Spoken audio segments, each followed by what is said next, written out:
জার্মানির একজন দার্শনিক ছিলেন, তার নাম হচ্ছে ফ্রেডেরিক নিটশে।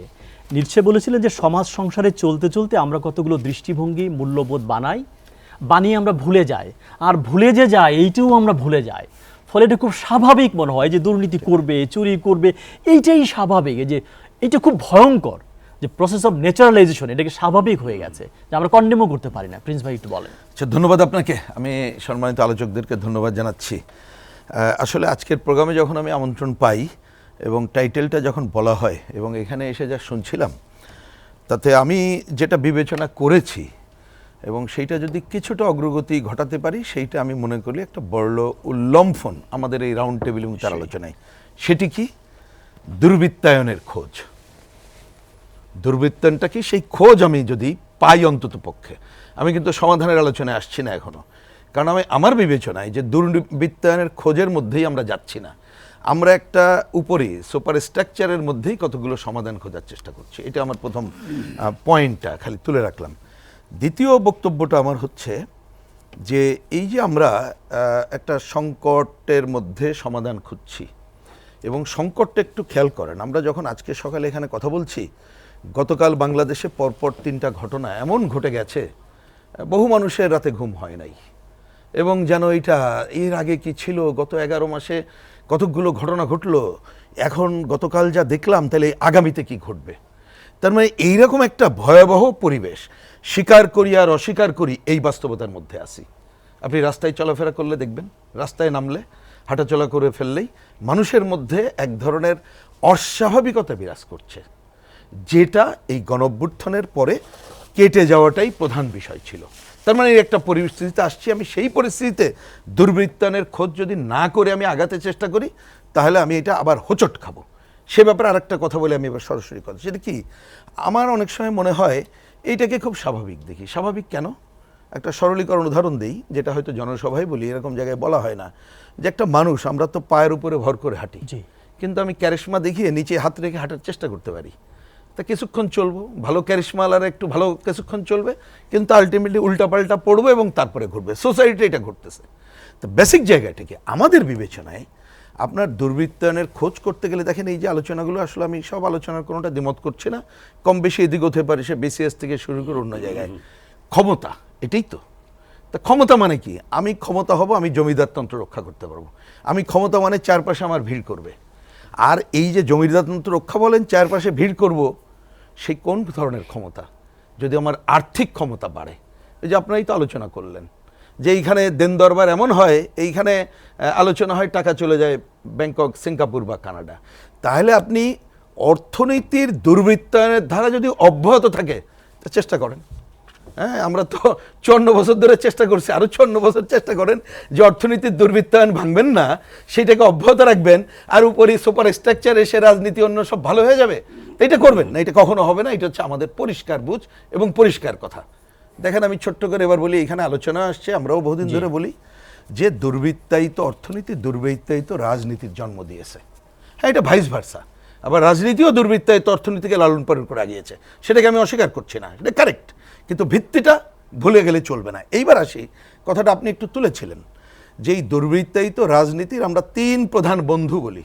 আপনি 3-এর সাথে আরও 2 যোগ করেছেন, ওইটাকে আমি বলি সাইড লাইনার। তার কি? অসৎ ব্যবসায়ী, পরিষ্কার করে বলছি, অসৎ আমলা, অসৎ রাজনীতিক, এই ত্রয়ে মিলেই তো এটা সৃষ্টি করে। তার ভাইস ভার্সা আপনি এখানে কি বললেন, গণমাধ্যম, নাগরিক সমাজ, অন্য এগুলো সামান্য সুবিধাভোগী, এটাকে আমি মেজর, এগুলো সুবিধাভোগী এবং এইটার সাথে দেখি। তাহলে এর বিপরীতে তাহলে দেশটা চলছে কিভাবে?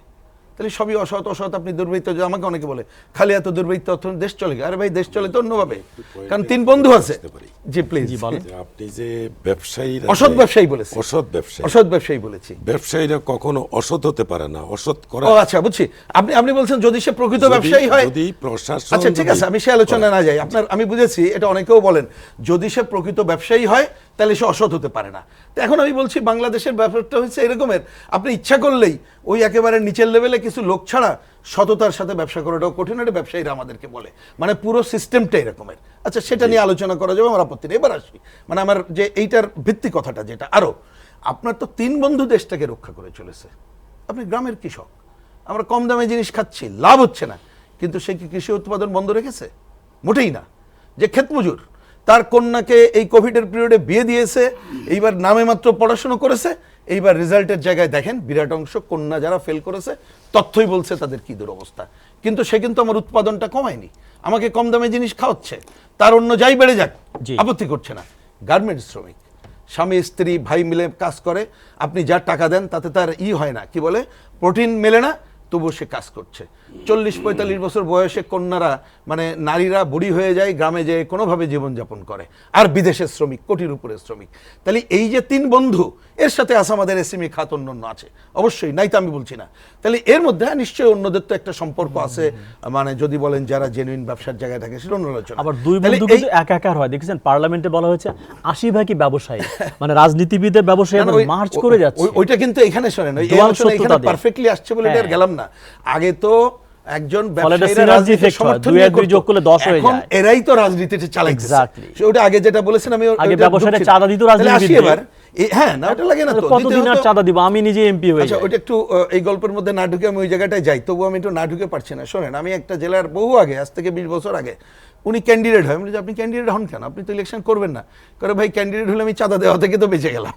তাহলে বুঝছেন, মানে মেয়র ক্যান্ডিডেট হলে ওর কাছে অন্য টাকা দলকে চায় না। চাঁদা দিতে হবে না, আমি এই জন্যই দাঁড়িয়েছি, আসলে ইলেকশন জি, করবো না। জি, প্রিন্স ভাই। এখন তো আমি শেষ করি একটা জি, পয়েন্ট, second round বলছি আসবে। লাস্ট কথা।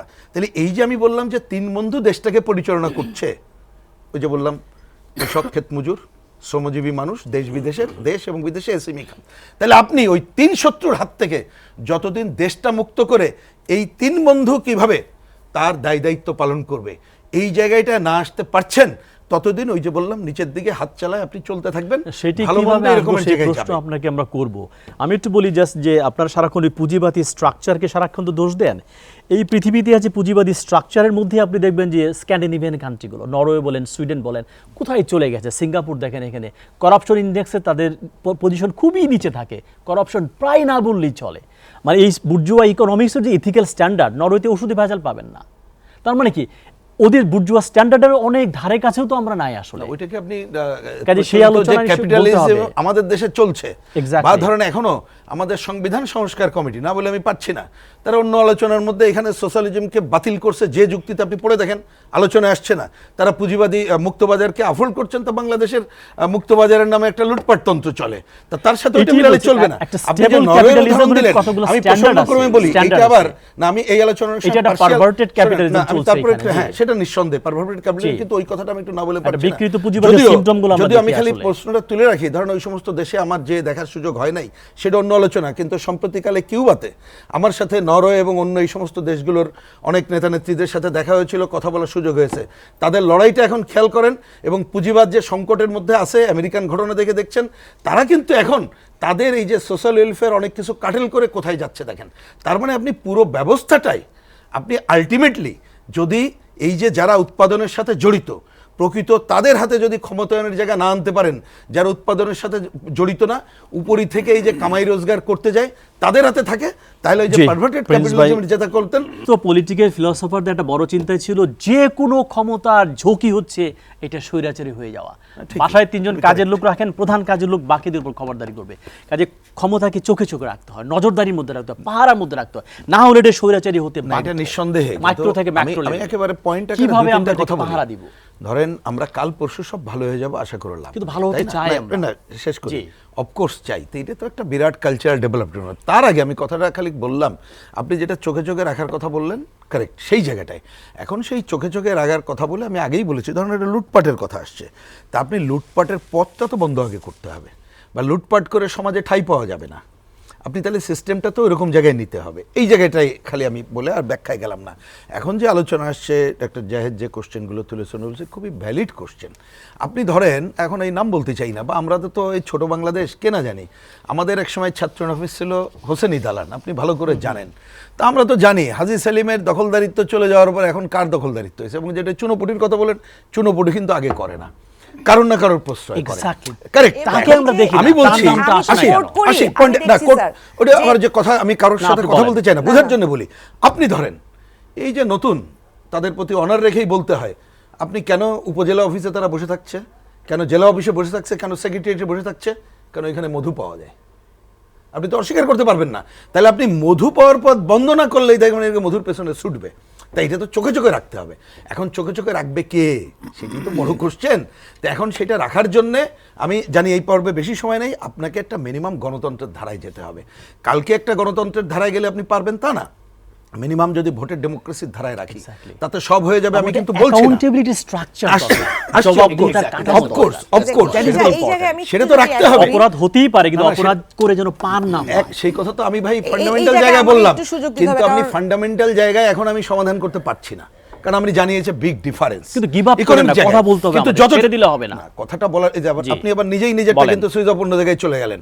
কথা বল, আপনি স্ট্রাকচারের কথা বলছেন, তো স্ট্রাকচারের যতটুকু পারি, আমি কংক্রিট ফর্মে বলছি, যতটুকু পারি ততটুকু করব, গণতন্ত্রের জায়গায় যাব। এবং একাধিক পার্ট, এটা উনি বরাবর বলেন, আমরাও বলি একসাথে, আপনি যত এই ধরনের জায়গায় রেখে মিনিমাম তার ডেমোক্রেসির ধারা, স্বচ্ছতা, জবাবদিহিতা, জনগণের কার্যকর অংশগ্রহণ, নিয়ন্ত্রণ, আমি বললাম কালকে হয়ে যাবে এটা মনে করছি না, এই ধারায় যেতে পারলে আপনি আগাতে পারবেন। আরেকটা আলোচনা, যেহেতু আপনার আলোচনা এই যে 24-এর চেতনার কথা বলেছেন, এইখানে দেখেন একটা আলোচনা একেবারে out of syllabus, out of আমাদের তর্ক বিতর্কের মধ্যে চলে গেল। কোনটা? গণতন্ত্রের বারে বৈষম্যহীনতা শব্দটা আসছিল না, এক্স্যাক্টলি, এটা তো সামনে আসছে। তা আপনি মিনিমাম এই কোশ্চেনগুলো যতটুকু পারা যায় এটাকে সামনে আনেন। আর ন্যূনতম এই সরকারের যে ফেলিওর, এই ফেলিওরটাকে অবশ্যই বলতে হবে। একটা খালি আন্দাজে বললে হবে না আমার সৎ উদ্দেশ্য, তাহলে আপনি অন্যদের কথা কি বলবেন, কি দায়িত্ব পালন করছে তাদেরকে বরঞ্চ আরো বেশি চোখে চোখে রাখেন। এবং তার যে ফেলিওর, এই ফেলিওর থেকে যদি আমি বলবো, বাঁচার জন্য শব্দটা চলে বলতে চাচ্ছিলাম না, ফেলিওর থেকে অন্ততপক্ষে কিছুটা পথ দেখানোর জন্য দ্রুততম সময়ে রাজনৈতিক দলগুলোর আস্থা নিয়ে একটা গণতন্ত্রের পথে অন্য কোনো পথে গেলে কিন্তু এই সংকট আরো দীর্ঘায়িত হবে। অবশ্যই। যে আমেরিকান দুজন প্রফেসর একটা বই লিখেছিলেন যে হোয়াই নেশনস ফেল ইকোনমিক্সে, তাদের সঙ্গে একজন যুক্ত হয়ে 3জন নোবেল পুরস্কার পেয়েছেন 2024-এ। হোয়াই নেশনস ফেল 300 পৃষ্ঠার একটা বই। কেন একটা জাতি কিংবা রাষ্ট্র ব্যর্থ হয় এটা বলতে দিয়ে শেষ চ্যাপ্টারে তার অ্যান্সার দিয়েছে, 3বার বলেছে চ্যাপ্টারের নাম, ইনস্টিটিউশনস অ্যান্ড ইনস্টিটিউশনস। যে রাষ্ট্র তার প্রতিষ্ঠান নির্মাণ করতে পারে না, সেই রাষ্ট্র ব্যর্থ হতে বাধ্য। আমাদের দেখেন কোনো প্রতিষ্ঠান কিন্তু আমাদের দাঁড়ায় নাই, সংসদ, বিচারালয়, পার্লামেন্ট, পলিটিক্যাল পার্টি, নির্বাচন কমিশন বলি, তথ্য কমিশন, মানবাধিকার কমিশন, কোনো কিছুই আমাদের নাই। কিভাবে আমরা শুরু করবো আসলে? না, খুবই কারেক্ট বলছেন, এ নিয়ে কোনো দ্বিধাদ্বন্দ্ব নেই। কারণ আমরা যদি সংগঠনটা তৈরি না করতে পারি, তাহলে তো সে তো ওই কর্তার ইচ্ছায় কর্মের মতো চলবে, এই অনিবার্য পরিণত হবে। সেই ক্ষেত্রে আমি একেবারে এইবারের ঘটনার পরে অগ্রগতি হয়নি সেটা বলবো না, কারণ 90-এ যে ফেলিওর ছিল, ন্যূনতম আচরণবিধিটা আমরা মানি নাই, এটা আপনি ভালো করে জানেন। তো এইবার আমি যেহেতু সংস্কারের মিটিংগুলোতে আছি, কেমন বুঝছেন আগামীকাল থেকে চলবে, আমার বিবেচনা, এটা মনে রেখেন, রাজনৈতিক দলগুলো এই 3টা পয়েন্টে আমি একটু ছোট ছোট করে রাজনীতি, ব্যবসা এবং সিভিল সোসাইটি এটির সাথে মিলিয়েই কথা বলি। তা আমাদের রাজনৈতিক দলগুলো তো বুঝবেন, এটা আমাদের অঙ্কে আমরা বলি একটা রাজনৈতিক দল কিন্তু কোনো শ্রেণীর ঊর্ধ্বে না, সে বিশেষ শ্রেণীর স্বার্থ রক্ষা করবে, আপনি তো পাল্টাইতে পারবেন না। সুতরাং তার মধ্যে থেকে আমি দেখি যে যতটুকু আলোচনা হয়েছে আমি তাকে কিন্তু অগ্রগতি মনে করি, যে যত কথা বলুক না কেন। আমি দেখছি তো 30টার মতো দল থাকে যে সহনশীল আচরণ, এবং অনেকে কিন্তু তাদের পথ পরিবর্তন করছে, ইনক্লুডিং, আমি কোনো দলের নাম বলছি না, কারণ বলতেই পারতাম, কিন্তু একটা বললে একটা বলবো না, সেটা আমি কিছুটা হলেও পজিটিভ দেখি। যেমন ধরুন আমরা কমিউনিস্টরা তো আমূল সংস্কার চাই, কিন্তু এখন তো পারবো না। মৌলিক সংস্কার যতটুকু সংস্কার, সেই সংস্কারের মধ্যে কিন্তু এই আলোচনা আসছে ইনস্টিটিউট গড়ে তুলতে হবে। কাল পরশু হবে না, কারণ মেরুদণ্ডওয়ালার লোক যাবে, অনেকদিন ধরে যে জটিল পরিস্থিতি, তাতে সময় লাগবে। আমি এটাকে পজিটিভ দেখি, যতটুকু হয়েছে সময় থাকলে বলতে দরকার না হলে তাও একটু বলি, কারণ মানুষের কাছে কেন এটা ভুল বার্তা যাচ্ছে জানি না আসলে। সরি, 1 মিনিট সময় এটা আমি বেছে নিচ্ছি, যে হয়তো যে 11টা সংস্কার কমিশন, তাতে শিক্ষা, কৃষি, বৈষম্যহীনতা নাই, তারপরেও বললাম আসলে আলোচনায় কিন্তু সব আসছে না। মাত্র 5টি কমিশনে, তাও আমার বিবেচনায় 700-800 কোশ্চেন করা যায় প্রশ্ন, তার মধ্যে মাত্র 166টা অনানুষ্ঠানিকভাবে ওনারা যেটা জানিয়েছেন, তার মধ্যে 85-86টা কোশ্চেনে কিন্তু সবাই ঐক্যমত্য পোষণ করেছে, মানে কমিউনিস্ট পার্টি থেকে শুরু করে সবাই, বিএনপি, তাহলে তো একটা অগ্রগতি আছে। এখন ওনারা তো 19টা প্রশ্ন নিয়ে যে আলোচনা শুরু করেছেন, তার মধ্যে এখন টেবিলে আমরা আলোচনা করতে পেরেছি প্রায় 11টার মতো। তার মধ্যে ধরেন কংক্রিটলি ডিসিশন 7টা পয়েন্টে প্রায় 100% ওকে, আর বাকি কয়টা কিন্তু সামান্য এদিক ওদিক। আমি এটাকে অগ্রগতি দেখি, একেবারে না হওয়ার থেকে এটা তো একসময় কল্পনাই করা যেত না। যাই হোক, ওইটা যে এবার আমি আসি আপনার 3টা খুবই সুনির্দিষ্ট করবো, রাজনীতিবিদ, ব্যবসায়ী, সিভিল সোসাইটি। রাজনীতিতে এই সহনশীলতা, এই যে আচরণের কথা বলছি, কালচারালটা পরিবর্তন দরকার, পরস্পর দেখা সাক্ষাৎ, কথাবার্তা বলা, সহনশীল থাকা এবং যার যার মতের প্রতি সহনশীল থাকা। যেমন আমি ওইখানে বলি, একজন একটা কথা বললেন, আমি খুবই এটা আমার কারেক্ট বলে মনে করি। ধরেন যখন আলোচনা হচ্ছে যে আদর্শের জায়গায়, যেমন আমি বললাম যে এইখানে আপনি আলোচনা করতে পারেন, যার যার আদর্শ তো পরিবর্তন করতে পারবেন না। তখন একজন কিন্তু বললেন, খুবই কারেক্টলি বলছেন যে দেখেন, আমি কাউকে $10 মিলিয়ন দিয়েও কিনতে পারবো না, আমাকে কেউ $20 মিলিয়ন দিয়ে কিনতে পারবে না, আদর্শ পরিবর্তন জায়গায়। তাহলে ওইটা রেখে যতটুকু করতে পারি তাহলে কিন্তু কোনো জটিলতা নাই। Second এটা point. একটা। সেকেন্ড, রাজনীতির 3টা কথা আমি ব্যাখ্যা দেবো না, আপনি ন্যূনপক্ষে তার যে নীতি আদর্শ, মানে গণতন্ত্র লাগবে, তার মানে নীতি আদর্শ কর্মসূচি যখন গড়ে তুলবো আমার শেষ কর্মীটি পর্যন্ত জানবে, ইনভলভমেন্ট থাকবে। দ্বিতীয়ত হচ্ছে লিডারশিপ, একেবারে নিরঙ্কুশভাবে গোপন ভোটে নির্বাচিত হইতে হবে। তৃতীয় হচ্ছে মোর দ্যান 100% স্বচ্ছতায় আপনি আর্থিক স্বচ্ছতা থাকতে হবে। এই 3টা না করলে আপনি রাজনীতির কোনো কাজ করতে পারেন। ব্যবসায়ীদের কথা ছোট করে বলি, আমাদের বিবেচনায় এটা আমরা জানি রাজনীতিকরণ হয়েছে।